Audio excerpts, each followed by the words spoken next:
Nós vamos saber um pouco mais sobre as atividades do Tribunal do Júri neste momento de retomada pós-pandemia, com o responsável pelo primeiro Tribunal do Júri de Belo Horizonte, o juiz Daniel Leite Chaves. Seja muito bem-vindo, doutor. Muito obrigado, Eduardo. Agradeço aos ouvintes. Uma honra prestar esclarecimentos à população sobre a relevante atividade do Tribunal do Júri. Nós te agradecemos. Agora, a sociedade certamente espera respostas para os crimes cometidos.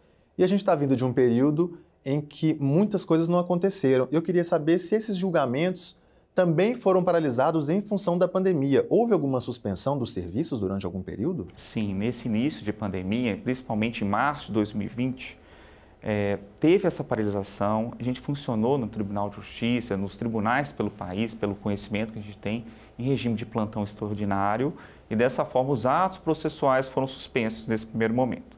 Somente com conhecimento, a questão do controle sanitário, é que se houve segurança de se prosseguir o trabalho presencial, principalmente no Tribunal de Justiça.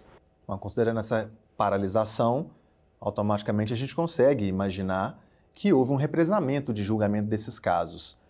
Essa retomada dos trabalhos já conseguiu colocar esses julgamentos no nível que deveria estar? Tem alguns atrasados ainda? Como é que está o andamento desse trabalho? Certo. Os tribunais de justiça, principalmente o Tribunal de Justiça de Minas Gerais, ele trabalha atualmente até com mutirão. Até faço parte de um mutirão de processos do Tribunal de Júri exatamente para evitar o represamento desses processos mais antigos. Hoje o Tribunal de Justiça dispõe de alguns tribunais, alguns plenários, e a gente consegue hoje propiciar um julgamento por dia, em média, e a gente consegue dar essa resposta à sociedade. Além disso, foram criados mutirões específicos exatamente para pegar o represamento de causas antigas. Atualmente, no Tribunal de Justiça de Minas Gerais, como exemplo, existe um outro tribunal atrelado à segunda presidência que empenha exatamente em prestar uma solução a casos mais antigos. Bom, e durante esse período de restrições mais severas por conta da pandemia, algumas atividades, até da Justiça, conseguiram se adaptar por meio da tecnologia, realizando videoconferências. O Tribunal do Júri também se adaptou, realizou alguma coisa mediada ali por câmeras. Isso aconteceu? Teve julgamentos híbridos? Certo. O cenário do Tribunal de Justiça, ele exige uma certa formalidade. Os jurados têm que estar presentes até para garantia da incomunicabilidade do julgamento. O veredito ele tem que ser proferido na hora. Não há possibilidade de suspensão do ato processual no sentido de quebra dessa incomunicabilidade. Então, no cenário do Tribunal de Júri, de fato, é muito mais complicado. O que se tem é que as testemunhas que residem na comarca, de fato, elas são ouvidas presencialmente, assim como os acusados.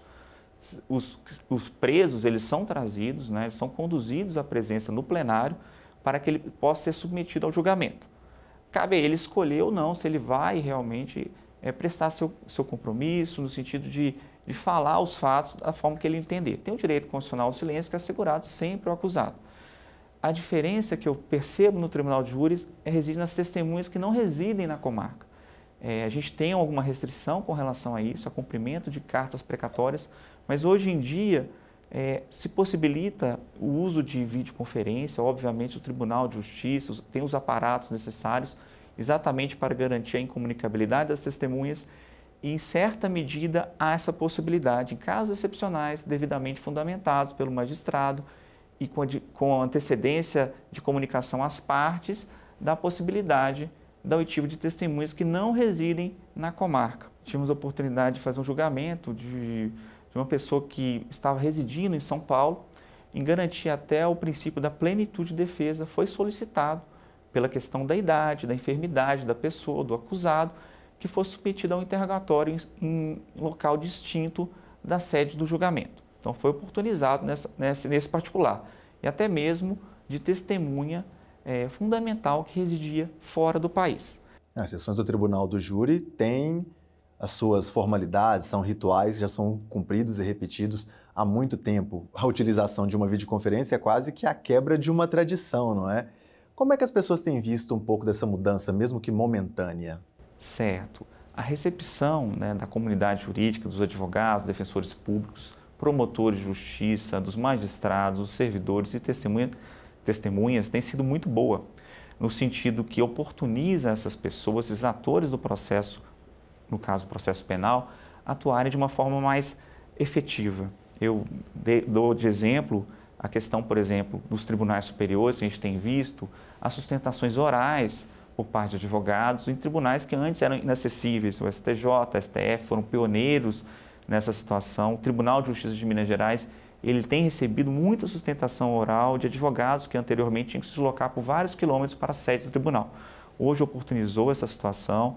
As testemunhas também têm uma facilidade maior de serem ouvidas em suas residências. Então a Justiça está se atentando às necessidades, às inovações tecnológicas com foco na prestação do serviço. Exatamente. A gente tem evoluído.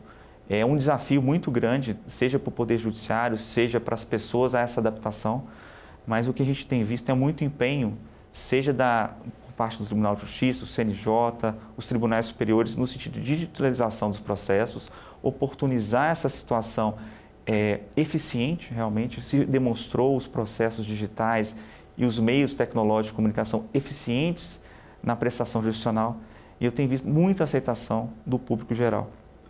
Agradeço muito seus esclarecimentos, doutor Daniel. Muito obrigado. Agradeço o senhor, agradeço a todos que nos ouviram. Muito obrigado.